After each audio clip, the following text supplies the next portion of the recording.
Alright, I am 28 hours into fasting for Pearl Harbor. I plan to fast a total of 2,403 minutes, one for each victim.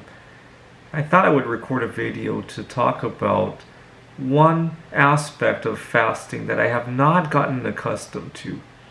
See, when I first started doing intermittent fasting, one of the first things I had to get over was the habit of reaching for food and putting it into my mouth. Right? Believe it or not, you can get over being hungry. You can get over taste a lot easier than the habit of reaching for something and putting it into your mouth. That was one of the first things I had to break. The second hardest habit to break were social cues. Right? You go to work. You see certain people. Certain things happen at the workplace. You get used to having to munch on something when you drive. The phone would ring, and you feel like you have to reach for food. Right? I can't tell you how many times the phone would ring, but instead of reaching for that phone call, I gotta grab my comfort foods first to kind of arm myself for that phone call. Right? I had to get over that. Those were the tough ones to break. Now, one habit that it seems to be a legacy that I have never seriously gotten over is how do I sleep without a full stomach? I don't know why this one is so challenging. The other ones were a lot easier to break. Now, let me think about some other ones that were difficult to break. Now, when I first started fasting, I completely missed the mark on what would be easy and what would be difficult, right?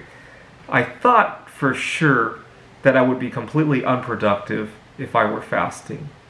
No.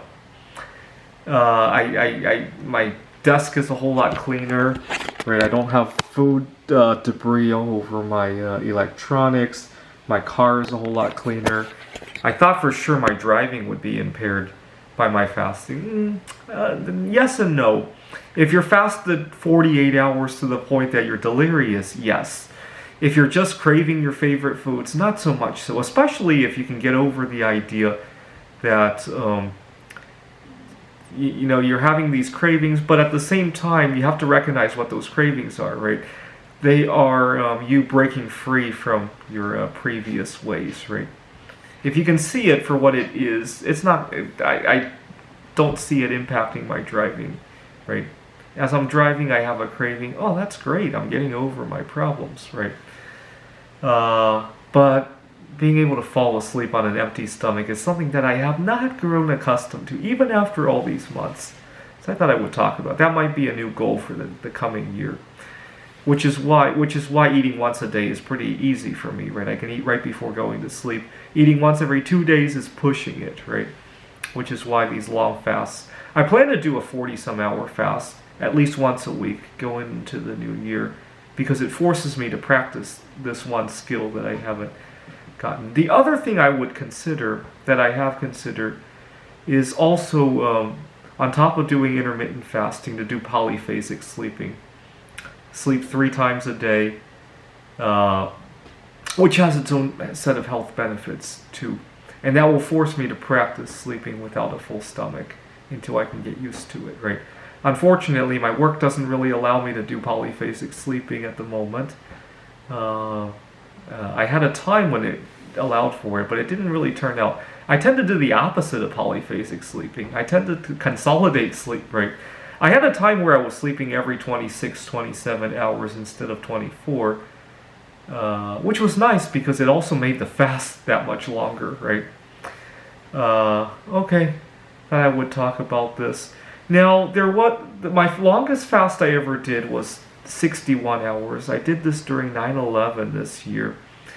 Now, toward the end of that fast, I had a very good feeling. I remember thinking, oh my God, I feel so good.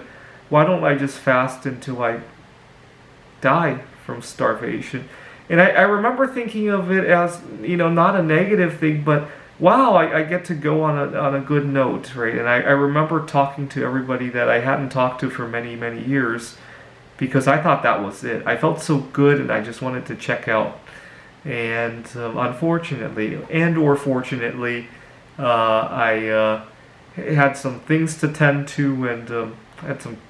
I had a nice conversation with a girl, and I kind of wasn't ready to check out yet. I also had some tutoring that I was doing, and the kids needed me, and I decided to postpone that. But at some point, I do hope to check out like that. I don't know why. It feels like a good way to leave the world behind one day when I'm ready. All right, 28 hours now.